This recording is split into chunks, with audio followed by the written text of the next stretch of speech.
Ay dhaloonni barataniif ka warroon isa duuka jiran warroon isaa barsiisaa jiranii yeroo inni biraa deemutti akka isa kadhatanii fi ofii isaatii barumsa kennaaf. Inni waaqa jettanii amantaami? Waaqa jettanii amantaami? Hin amana karaa isaatiin ala jannata dhaquu hin danda'u. Erga waaqa ta'e waaqa kamiif sagade? Ila Rabbi akka siifutti Rabbi akkas jedheeni namni ati barsiisii jedheeni ijoollee kana barsiisii jedheeni yoo barsiistee namni dubbii kee dhagaye sirraatii baratee mootummaa koo hin dhaala namni si hin dhageenye garuu mootummaa koo galuu hin danda'u jedheeni. Okay malee namni si waaqessa hin jenneenii miire waaqni? Laa hin jenneen ati karaa kan si duuka bu'uudummaatu mootummaa koo dhaaluu danda'een. Kan dubbii kee dhagaye qofa. Yesuus wanti inni barsiisaa ture galatoom. Yesuus Kiristoos wanti inni barsiisaa ture ani waaqa keessan jedhee takkaa barsiisee hin beeku. Ani uumaa keessanii ana na waaqessaa jedhee takkaayyuu maal ta'ee hin beeku. Dubbatee hin beeku. Maal jedhaa ture? Waaqayyo abbaa waaqessaa. Lafa kanarratti abbaa keenyullee waamne. Iddoo kanatti walii galla garuu akkas jedhe bakka kanatti wanti nu daangessu argite kallattii abbaa biraadhaan osoo hin ta'ini karaa keetiin kan dhufu bichaatu mootummaa koo dhaaluu danda'een. Kanaaf warri duuka isaa bule nuti. Kanaaf dubbii isaa dhageenya. Akkam dubbii Yesuus Kiristoos dhageessee jirta? Dhageera.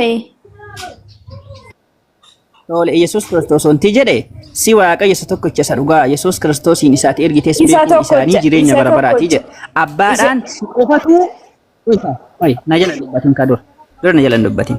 Abbaadhaan maal jedheeniin si waaqa Yesuus tokkicha isa dhugaa jedheen. Yesuus Kiristoosiin isaati ergitees beekuun isaanii jireenya bara baraati jedhe. Waaqayyo abbaan akkuma Yesuus Kiristoos jedhe. Ati kophaa kan keetii waaqa Yesuus dhugaati Yesuus Kiristoos ergamaa keeti jettee ni amantaa? Ila akkas jechuu koo osoo hin taane akkuma Rabbi ila fakkeenyaaf daa'imni keessi abboomamuti. Ila ati akka fooniitti fudhadhu daa'imni keessi abboomamuti. Amma wangeela Yohaannis boqonnaa 17 ila macaafuma kan kee dubbii Yesuus Kiristoosii mormitaati. Ufii garuu maal jetta afaaniin? Ani Yesuusin jala bu'aa jetta. Inni dubbii Yesuusin dhaga'aa jetta. Garuu nageetti faallaasaa deema. Karaa isaatiin malee mootummaa isaa kan dhaalu tokkuma hin jiru. Karaan hin jiru isaan malee. Ergasuu karaa isaatiin mootummaa Rabbi Okay, erga karaa isaa jala kadeemtu taate wangeela Yohaannis boqonnaa 17 lakkoofsa 3 irratti Yesuus maal jedhe abbaadhaan si waaqa Yesuus tokkicha isa dhugaa Yesuus Kiristoosiin isaati ergitees beekuun isaanii jireenya bara baraati jedheen si jedheen abbaadhaan si qofatu waaqa isa dhugaati jedheen bichaaheen እውነተኛ አምላክ ይሆን ሆ jedheeniin kophaa kee waaqa Yesuus dhugaa ka taate jedheeniin ati waaqayyo abbaadhaan ati kophaa kan kee waaqa Yesuus dhugaatiin jetta akka Yesuus Kiristoos abbaadhaan jedhe inni isa dhugaa isuma Rabbiin qofaadha. Garuu Rabbi kan dubbate nama karaa isaatiin dhufe qofatu mootummaa koo dhaaluu danda'a. Isa dhaga'uu qabna jalqabatti. Amma garuu dhiis waaqayyo abbaan kophaa isaa waaqayyo dhugaati erga jette persentii 50 akka kiristaanonni itti amanan irraa akka Yesuus Kiristoos itti amanutti amantee jirta. Persentii 50. Kiristaanonni guutumaan guututti barsiisa Yesuus hin hordofan. Ati amma gimmaasha jecha Yesuus Kiristoos fudhattee jirta. Yesuus maal jedhe waaqayyo abbaadhaan? Si waaqa Yesuus tokkicha isa dhugaa jedheeniin abbaadhaan. Isa dhugaati. Waaqa Yesuus dhugaati. Akkuma inni isaati ergitees beekuun isaanii jireenya bara baraati jedheeniin. Akkuma inni tolee dhuguma waan isi qofaadha jedheeni akkas jedheen ka aboo isaa kenne bare. Ani ilma godhee sinuuma gara biyya lafaa dhaqi. Bartoota kee godhiitii warra duuka kee bu'anii barsiisi. Ani immoo deebi'ee sin fudhaa warri karaa keetiin si duuka dhufanii mootummaa koo dhaaluu danda'u. Warri dubbii kee sagalicha kee hin dhageenye garuu mootummaa koo dhaaluu hin danda'an jedhe. Wanti akka atamma jedhaatu kun macaafarra jiru ufumaa macaafarratti uumaarta kitaaba haaraa barreessiteerta ati macaafa kana al. Ani eessan fidee barreessa. Kan hin barreeffamin dubbachaa jira malee. Ilma godheesi uumaa ka jedhu eessaa fiddaleeti. Akkamitti ilma ta'ee dhalatere? Akkamitti ergamaa ta'ee dhalatee sheeka akkas ta'eeti? Akkas gaafii bareeda. Rabbiin akka itti isa uume Gabri'eeliin itti ergee wangeela Luqaas boqonnaa 1:31 irratti gaafa Maryamitti Gabri'eeliin ergu ትጸንሻለሽ inni ulfoofta jedheeniin wandele jenamti wal jaallesh ilma dhiiraas in deessa jedheeniin. Ilma dhiiraa garaa isii keessatti uume malee ani ilma godhee si uuman jenneeniin. Ilma dhiiraa jechuun waaqaa miti, waaqaan dhiira dubartiin jettuuniin. Sii galee waaqaani dhiira dubartiidhaan jettuuniin. Kanaafuu Yesuus Kiristoos ilma dhiiraati. Dubartiillee miti. Ilmi dhiiraa immoo waaqan ta'u. Nyaata nyaataa ture, dhugaa ture, rafaa ture, rabbiin kadhataa ture, rabbiin gabbaraa ture. Akkuma san rabbiin tokkochi waaqayyo abbaa qofa jedhaa ture. An ergamaa rabbiiti jedheera. Ati immoo faallaa isaa yoo kadeemtu taate barsiisa isaa hin hordofne. Qoy soddomii meeqarra jettee amma Luqaas? Tokko soddomii tokko. Boqonnaa tokko lakkoofsa 31. 31. Ishi. Kunoo inni ulfooftaa ilmas ni deessaa maqaas isaas immoo Iyesuus hin jedhama.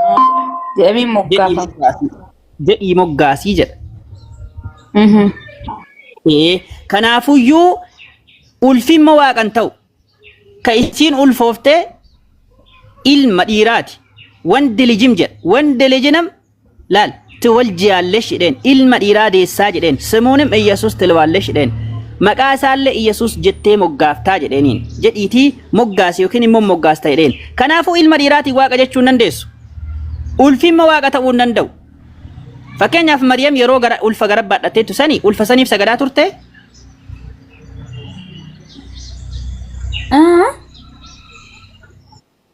Maryam yeroo ulfa gara baadhattee turte sani ulfa saniif sagadaa turte?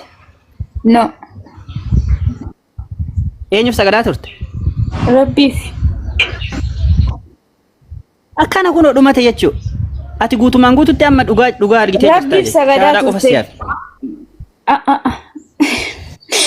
Rabbiif sagadaa turte garuu hamma inni dhalateen booda warroonni duuka isaa sokkanii warroonni dubbii inni akkuma abbaarraa dhaga'u wanta abbaan jedhe san dhalootaaf dabarsaa ture.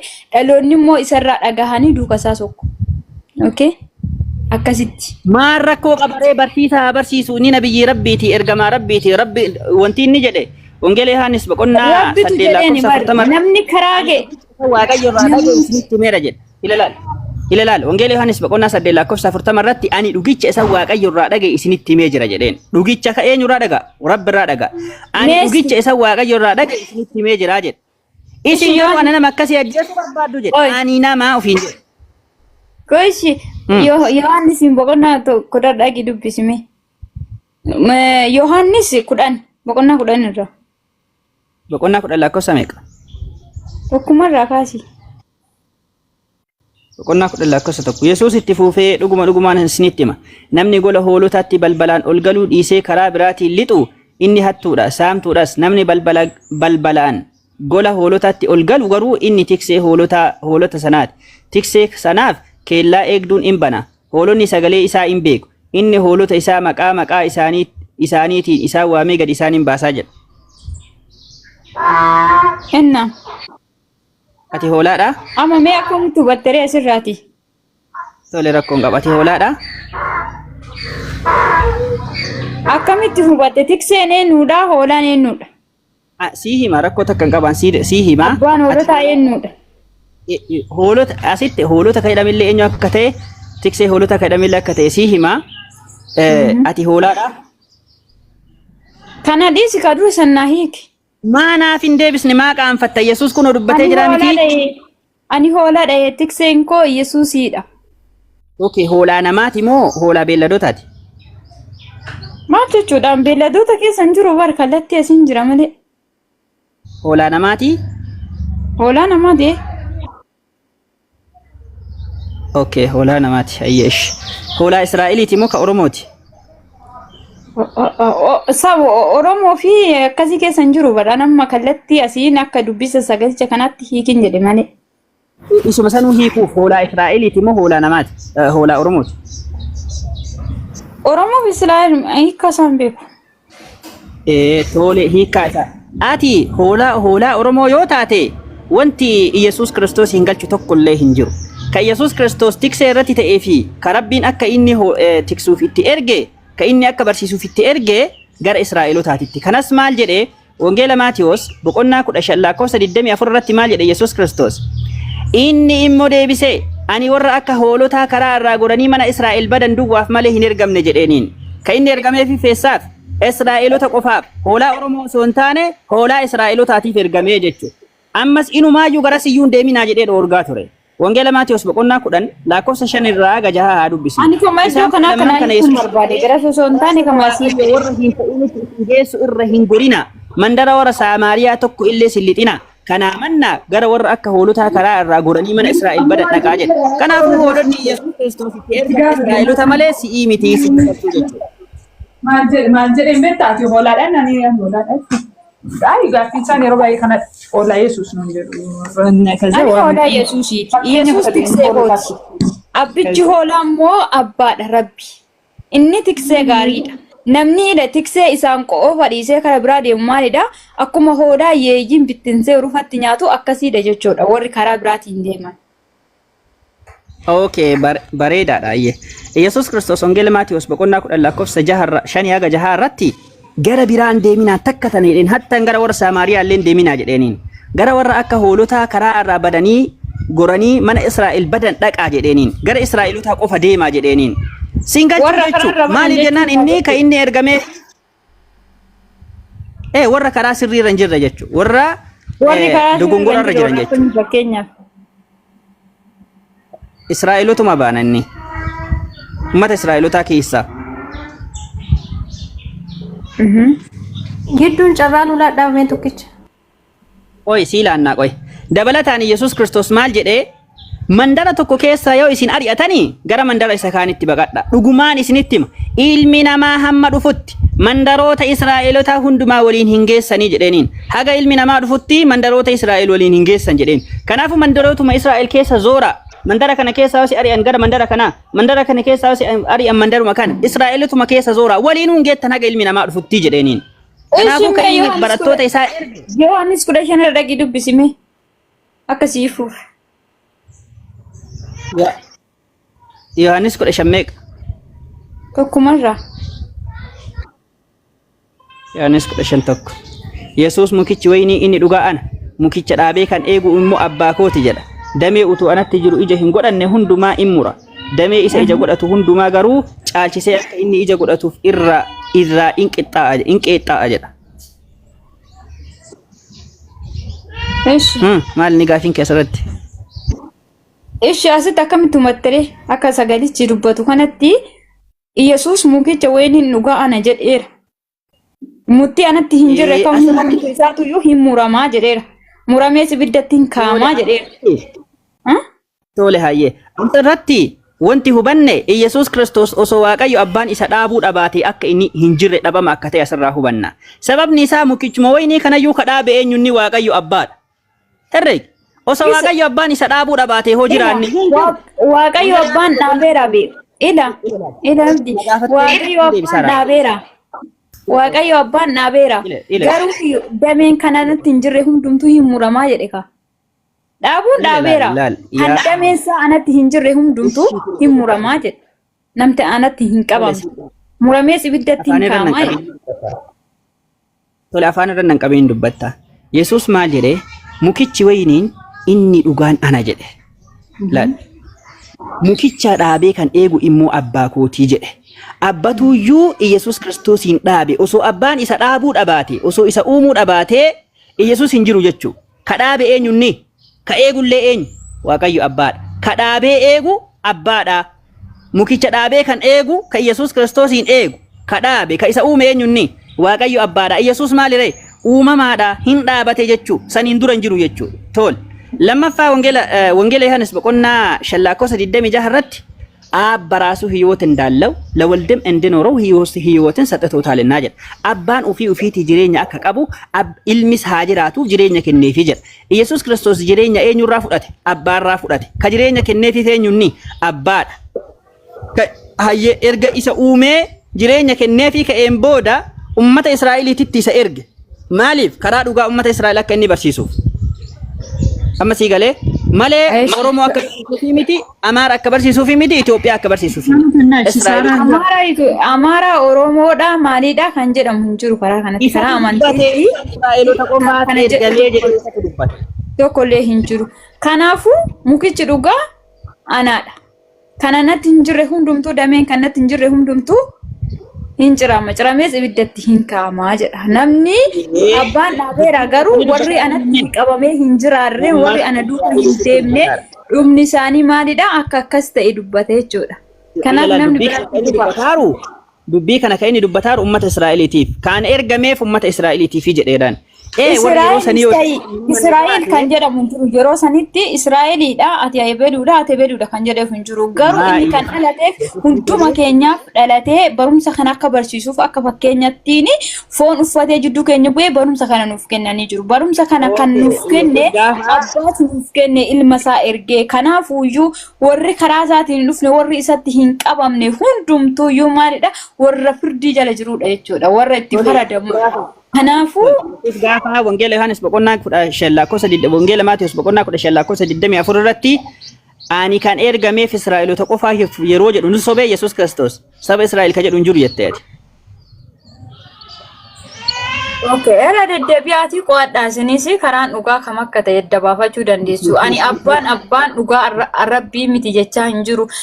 Inni abbaan garuuyyuu ilma isaa nuuf ergeera. Ilma isa karaa ilmaatiin maree akka jennata hin galle sagalee isaa keessa nutti dubbateera. Caafanni qulqullaan kan caafame irraa baranne. Ati akka inni uumamaa ta'e amantee jirta, akka inni ergamaa Rabbii ta'e amantee jirta, akka inni waaqa hin taane amantee jirta. Maaliif akka ergame waan beekuuf maaliif ergameera maaliif dhufeera akkamittiin Rabbi akkas jedheera akkamittiin na ergeera hojiisaa maaliidha kan jedhu waan hubadheefan kan akkanatti haasa'u. Goobazii jirta haqiiqa dubbachuudhaaf bareeda jirtaati jechuun waa hedduu natti tolte maaliif jennaan dhugaa argitee jirta garuu wama xiqqoo watu siyaafe wanta siyaafe isa wanta itti sirreessu maali inni jennaan Nabi Muhammadin fudhatu qofa alayhi salaatu wassalaam. Nabi Muhammadin fudhannaan dubbii Yesuus Kiristoos fudhattee jirta. Nabi Muhammad ishiti amma fakkeenyaaf Isaani kanani Yesuus Kiristoos Rabbi jedhee fudhadhee fi hojii kana hojjetee Rabbi kana dubbatee dubbii kana dhageen gara isaa sukkeera. Nabi Muhammad maal hojjete mee hojimmaa isaa? Akka ficcaan gaalaa dubannu jedhan deebiin. Amma Yesuus Kiristoos akka waaqa hin taane amantee ergamaa Rabbi akka inni ta'e amantee kaatee sababii Rabbi jedhee fudhadheef jettaa? Afaan lama dubbachuun hin ta'a? Laki ana isa kasin jedhan jiru be ana magara Nabi Muhammad deebi'eera isa dhiiseera ishiiti. Hayyee akkas gara tokkocha gadhaabadhu inni ergamaa Rabbiiti Rabbitu isa uume jennee xumurree jirra amma gara ergamaa Rabbiitti tarra gara Nabi Muhammaditti alayhi salaatu wassalaam. Wangeela Maatiyus Yesuus Kiristoos wangeela Maatiyus boqonnaa 23 lakkoofsa 39 irratti maal jedhee 38 irraa mee kaasnaa dubbisnu yookiin immoo 37 irraa. Yesuus inni jaalatta taanaan Nabi Muhammadin fudhatuun dirqama. Maaliif jennaan Yesuus dubbatee jira waan ta'eef dhufiinsa Nabi Muhammad. Yesuus amma immoo yaa Yerusaalem jedhe.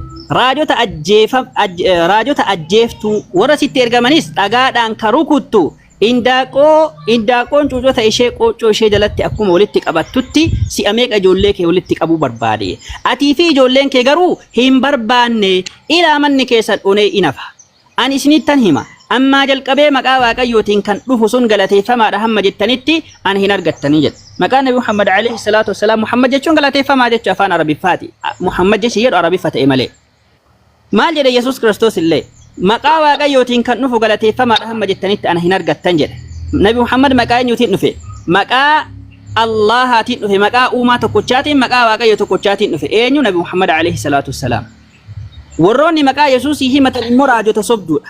Nabi Muhammad immoo maqaa eenyuutiin dhufe maqaa waaqayyootiin dhufe galateeffamichi kun Muhammad kun alayhi salaatu wassalaam maqaa waaqayyootiin dhufe quraanuma kana gaafa dubbistu Faatihaa irraa kaastee bismillaahir rahmaanir rahiim jedha maqaa rabbiitiin eegala maqaa rabbiitiin dhufe jechuudha ammallee suuraa boqonnaa 7 ayata 158 irratti ani rabbii tokkicha isa samiif dachii uume irraa gara keessan gara hunda keessaniiti ergame jedhi yaa Nabi Muhammad jedhee rabbiin isa ajaja ammallee wa rasuulan وما أرسلناك إلا رحمة للعالمين الدنيا قوتو داف يا محمد رحمة قونيسي إرجي نجئ ربين الدنيا قوتو داف ربي مال قد رحمة قونيسي إرجي يسوس كريستوس إني جالت تانان وانجيل ماتيوس بقولنا للدم سليلاكو صدوم سجلت كان نبي محمد دبته من فرشون سرد كما جت نبي محمد فرشوا قبدا يوكي مو يسوس إني لين أرجتو نبي محمد إني لين أرجتو ربي تكوتش لين أرجتو هندا أبدو تاتا جتو سبب جت يسوس إني لين فرني لما فارت مدينك نبي محمد نجافته rabbiin tokkoffaa irratti dinqii caalu qur'aana kenneef. Qur'aana mu'jizaa guddaa ka ta'e ka dinqii waan hedduu keessaa qabu ka waan haga guyyaa qiyaamaatti dhufu rabbiin qur'aana keessatti dubbate wantoota guyyaa qiyaamaa uumamullee rabbiin qur'aana keessa nutti hime dinqii ajaa'ibaa ka saayintistoonni illee irra ga'uu hin dandeenye ka isaan irra ga'uu danda'anis ka isaan irra ga'uu hin dandeenye illee ka dubbate. Akkuma san qur'aana kitaaba addunyaa kanarra jiran keessaa qur'aana malee kan namni qomatti qabachuu danda'u hin jiru. Qur'aana guutuu isaa qomatti qabatuuf nama laaffisuun isaayyuu afalaa yatadabbaruuna alqur'aan walau kaana min cindi gayri illaahi lawajaduu fiihi ikhtilaafan kathiiraa jedha. Inni suuraa qamariin keessatti immoo walaqad yassarna alqur'aana lidhikri fahal min muddakir jedha. Qur'aana kana laaffisnee jirraa jedha. Qur'aana kana nama isa xiinxaluu barbaaduufillee nama isa qara'uu barbaaduufillee laaffisnee jirra. Namni isa qara'uu barbaadu yoo jiraate haa qara'uu ka ittiin xiinxaluu barbaadu maaliif laaffisee jira jechuudha. Kitaabuma addunyaa kanarratti argaman keessaa kitaabni qomatti qabatamuuf nama laafu maal inni jennaan qur'aana rabbiiti jecha rabbiiti. Laal kuwwan hoo qomatti qabachuun namaaf hin laafu. Mee namuma macaafa kana fuula tokkocha seeraan matatti qabateetiin nu dubbisu nu fida hin jiru. Fuula lama ka macaafa qulqulluu kana mee namuma mata qabatee nu dubbisu nu fida hin jiru. Qur'aana kana gaafuma eegallu bismillahir rahmanir rahim alif lam mim dhalikal kitaabu la rayba fiihi hudan lil muttaqiin jedha. Kun kitaaba rabbiin biraa ta'uu ilaalchisee mamiin isa keessa hin jirreedha. Warra rabbiin sodaataniif qajeelfama. Qur'aana kana keessa shakkiin tokko hin jiru, dogongorri tokko hin jiru jedhee eegala. Kitaaba addunyaa kanarratti argaman keessa kitaabni shakkii takka hin qabu jedhee eegalu Qur'aana qofa. Kitaaba shakkiin keessa hin jirre jedhee ka eegalu. Ka mamiin takka isa keessa hin jirre jedhee eegalu. Ka dogongorri tokko isa keessa hin jiru jedhee qoma dhaatee dubbatu Qur'aana qofa.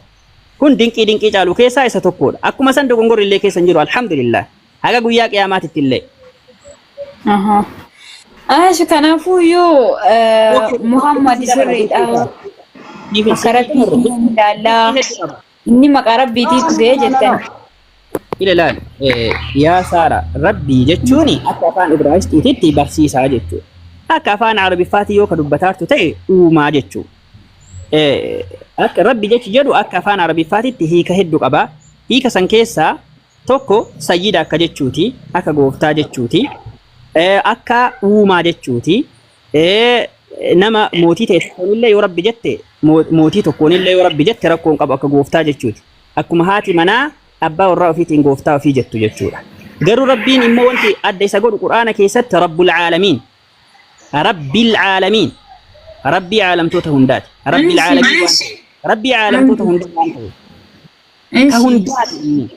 Gaaffii gooftaa hundaa ta'utu uumaa isa taasisa jechuu ka hundaa waan ta'eef itti si xumura. Uumaa isa taasisa. Quraanuma waan fideefi jechuudha. Eeshi fakkeenyaaf yeroo salaatanii seeraan na hubadhu dursoo irratti annabi Muhammad waaqaa siin jedhaan jiru. Yaa Allah.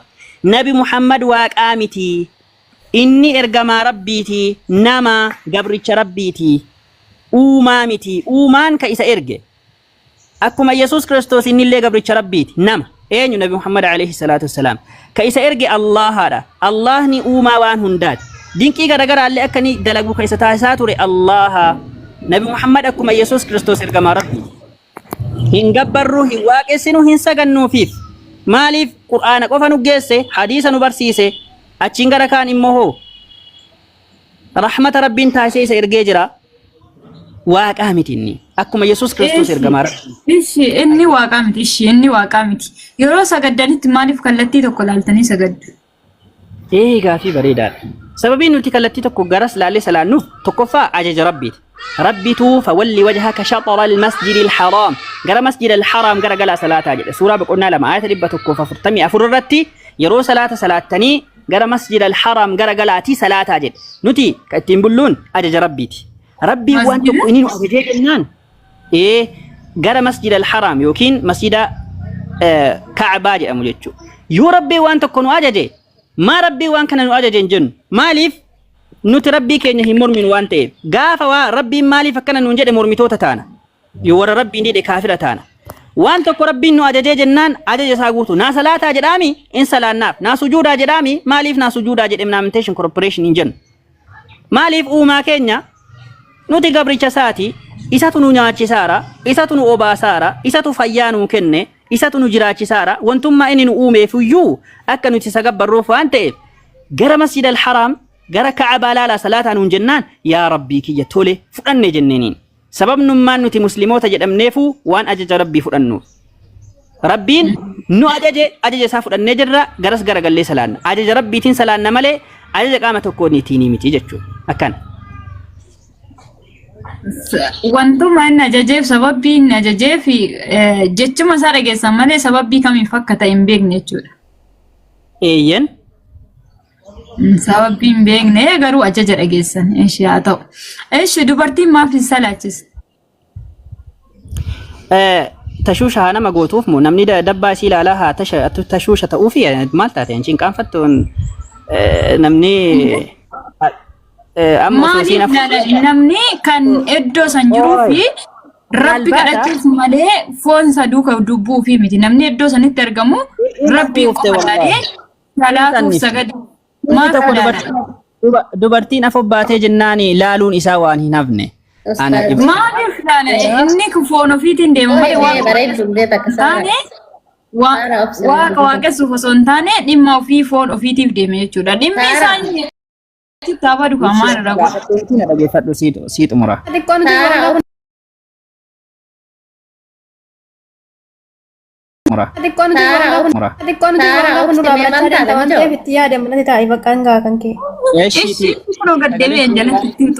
Ustaazi Ayyee Sumayyaa akkuma ammee waan gaafattanii dubartiin ortodoksiidhaa beete maqdasii bakka dubartiin dhaabbattu malee bakka daaqonii fi qeesiin taa'u maal akka keessa jiru qubaan qabdu salaachisuu miti jechuudha. Achi keessa maaltu jira isheen seentee ni beekti laata? Qulqulleessifuu seenuun hin taatu bakka sana. Dubartiin najiseedha hin jirre. Laal kunna kanaafuu deebiin hin jiru jechuudha. Ayyee itti sinii dabala tokkoffaa irratti. Ortodoksii ani hin beeku kan gara kootii dubartii an keenya kinu biratti kallattii barbaanne illee hoo laallee kadhannee kadhata garaa keenyaa barbaada waan ta'eef laphee keenya qulleessinee rabbii keenya kallattii barbaannetti kadhanna iddoo hunduma waan jiruuf jechuudha. Gammata dubartiinis kadhattee dhiirris kadhattee saala isaaniitu gargari malee wanti waaqarraati isaan adda godhuu fi wanti dhiiraaf dubartii adda baasu tokko illee hin jiru. Hundi keenya uumama isaa waan taaneef hundumti keenya iyyuu wal qixxeedha. Niin sobde macaafa yookiin tarii macaafa wallaaliinsa macaafa irraa ta'uu danda'a. Yookiin bakka kana beektee taate yookaan himuu didaartu taate sobaa jirta. Macaafa irratti tokkoffaa dubartiin ilaalaal tokkoffaa dubartiin barsiisuus ta'ee nama fuuldura dhaabbachuu hin dandeettu. Maal jedhaa? Qorontos tokkoffaa boqonnaa 14:34 irratti dubartiin gaafii gaafachuullee hin dandeessu jedha. Gaafii yoo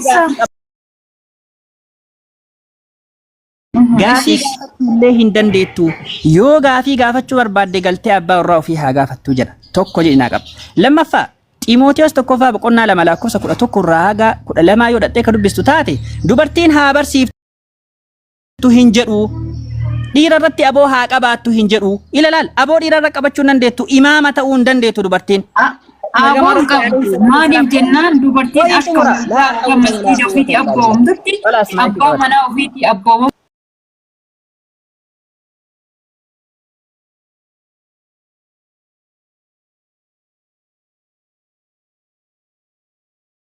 Dhagaan xumuruu na jalan dubbateen. Malee? Namni jiraatu xumura. Baay'ee na jalan dubbateen. Tole tokkoffaa ergama Rabbi alayhi salaatu wassalaam dubartiin akka imaama ta'uu hin dandeenye dubbatanii jiran. Rabbiin Qur'aana keessatti waan ergamichi kee Nabi Muhammad alayhi salaatu wassalaam ittiin isin dhufeeni irraa fudhadha irraa qeebala waan inni irraa isin dhoorke irraa dhoorkamaa jedhu nuti dhoorkamnee jirra dubartiin akka imaama nurratti hin taane jechuudha imaama taatee salaachisuu hin dandeettu sababiin isiin salaachisuu hin dandeenyeef immoo salaatu waa hedduu ifama obboleessa ifama kanarratti haal tokko gaaffii mucayyoo in gaafattaa obsii dubbadhee xumuraa maalumatu isin cinqaar hin cinqamina carraa isinii kenna ayyee tole akkuma kana macaafa irrattis dubartiin dhiira irratti aboo hin qabatinii jedha. Dubartiin aboo haa qabaattu hin jedhu gabitti haa jiraattu sabti jettee afaan ofii cuqqaalattee haa jiraattu gaafii gaafachuu hin dandeettu barsiisuu hin dandeettu dhiira irratti aboo qabachuu hin dandeettu. Garuu akka amantii islaamummaatitti dubartiin takka barsiisuu hin dandeetti. Dhiira fuuldura haa dhaabbachuu dhiistu malee. Akka macaafaatti garuu mirga iyyuu hin qabdu gaafii gaafachuu illee hin dandeettu. Garuu akka islaamummaatti gaafii gaafachuu hin dandeetti. Barsiisuu Kutaa kam keessa jiran akkana? Kutaa kam keessatti argatteeti? Dubartiin waaqeffatini, dubartiin hin tajaajilini kan jedhu kutaa kam keessatti argatte? Xiimootiyoos tokkoffaa boqonnaa 2 lakkoofsa 11 irratti argadhe. Haa barsiiftu hin jedhu jedha. Gabitti haa jiraattu jedha. Gab jedhii jiraadhu siin jedha. Qorontos keessatti illee gaafii illee gaafatiin usiitii cuqqaalamii jiraadhu jedha. Afaan kee Abbaa manaa kee kabajii jedha. Kabaji jedha malee waaqayyo keessa kabaji jedha malee dubartiin waaqeffachuuf aangoon qabdu tajaajiluuf aangoon qabdu kan jedhu matumaan jiru kun dogongora. Tole ragaasii haa baasu. Eenyutu viidiyoo naa baasaatiif Sumayyaa viidiyoo naa baasiif yoo bilbila lammaffaa harkaa qabatte. Sumeen nan gama dibee irratti baasta. Sumee baas. Ayyee baasii abdi rakkoo miti. Bareetanii barxiqqoo carraa tonaa keetanii. Abdii yoo jiraatte baasi. Abdii. Keesh.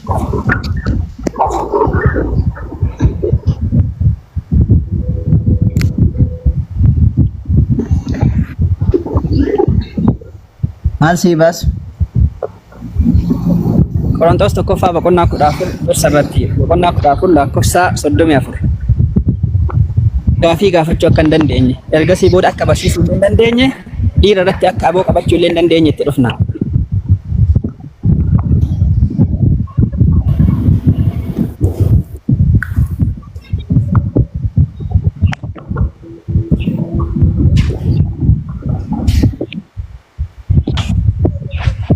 Ole Mul'atu? in mul'ata. Dubartoonni jedha. Walga'ii waldoota kiristiyaanaa keessatti hin dubbatiin. Walga'ii keessatti hin dubbatiin. Maal haa taatu malee cuqqaalamtee haa jiraattu jechuudha. Takka dubbattuun xiqqoo malee afaan ofii sururrootti gootee.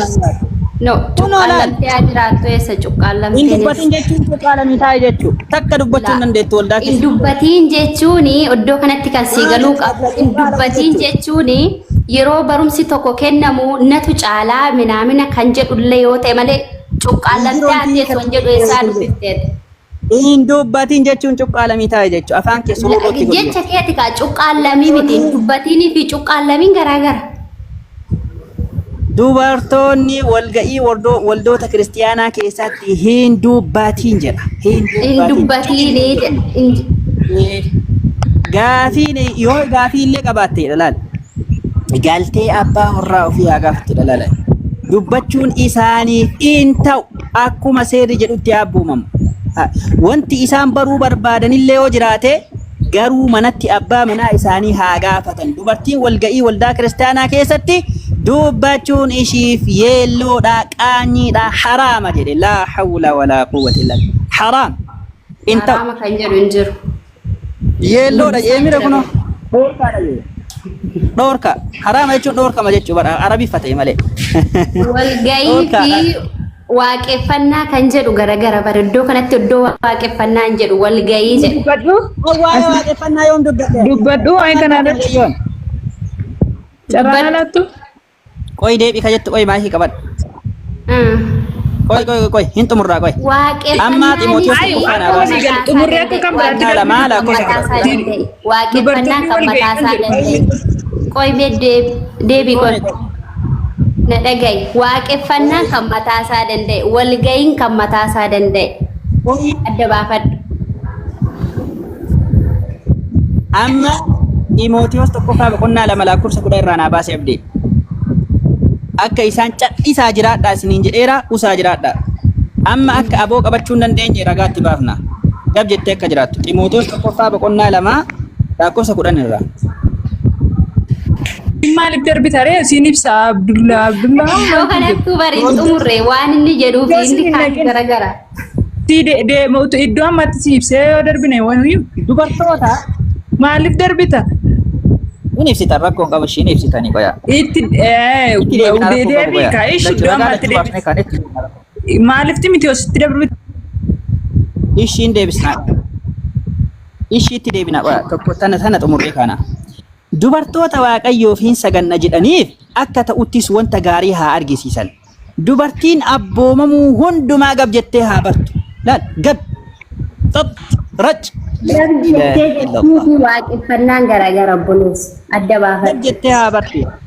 Tole dubartiin gabitti haa jiraattu nan jedha malee. Gabiitti haa jiraattu malee gab jettee jedha. Gabiitti haa jiraattu jechuun bakka maal asiin jedha kabajaan waaqa ishii kabajee nama kamuu kabajeedha malee waaqayyoon waaqeffatiin kan jedhu hin jiru.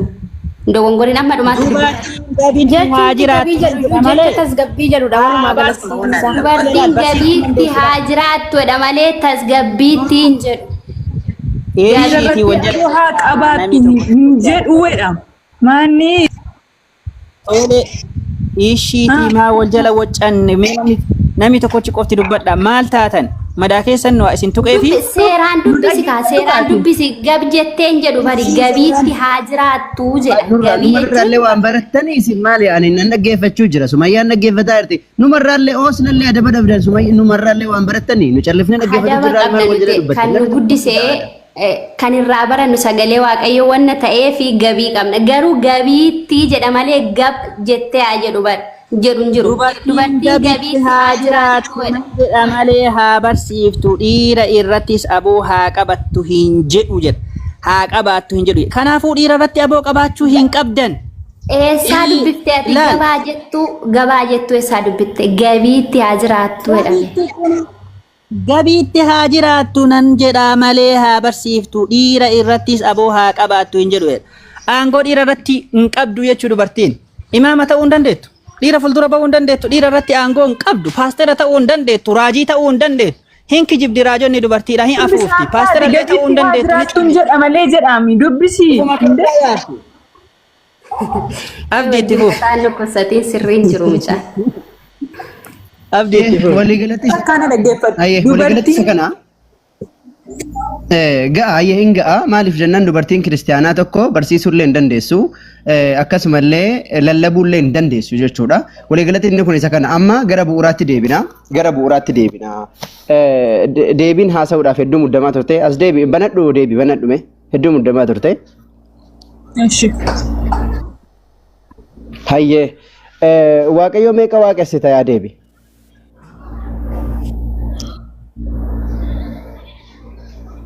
Anadha. Waaqa tokko. waaqa tokkicha Beeno. sagalee xiqqoo aywa waaqni tokkichi ati waaqessitu suni waaqi tokkichi ati waaqessitu suni ilma moo abbaa moo fura qulqulluu Sadan isaanii waaqessi tokkumadha isaan. Abbaa Tokko hin ilmis jedhin, kanaafuu qulqulluunis waaqa sadii sadanuu waaqessa. tokkumadha kanaafuu tokkuma waaqessa. Okay, no. Sadan tokko fakkeenyaaf Abdulfattaan Sumayyaan Abdiin walitti tokko jechuu dandeessa tokko jechuu hin dandeessu. Sadii tokko Isaan hin nama ta'u. ka? Isaan nama akka tokko ta'uu hin danda'an siruma isaayyuu. Isaanis waaqa ka? Isaanis waaqa tokko ta'uu hin danda'an. Waaqa waan ta'aniif tokko ta'uu hin danda'u. Wanti waaqaaf hin Waaqa danda'u. waan ta'aniif jette bara waaqa waan ta'aniif jechuun ta'aniif jechi jedhu afaan Oromoo keessatti baay'ina agarsiisa. Waaqa waan ta'aniif jechumti akkas jette kuniyyuu akka isaan sadii ta'an agarsiisa. Maaliif jennaan nama tokkoon Gaaffii kee irratti hundaa'een. Gaaffii kee irratti Gaaffii kee irratti hundaa'een. Waaqa abbaa ilmi afurri qulqulluu sadan isaanii waaqa tokko. okay sadanuu waaqa tokko Yaa. gargar hin ba'anii No. gargar hin ba'an gaarii gaafa Yesuus Kiristoos dhalatu waaqayyo abbaa wajjin dhalate Wajjin hin dhalanne maala abbaan ilma wajjin hin dhalata?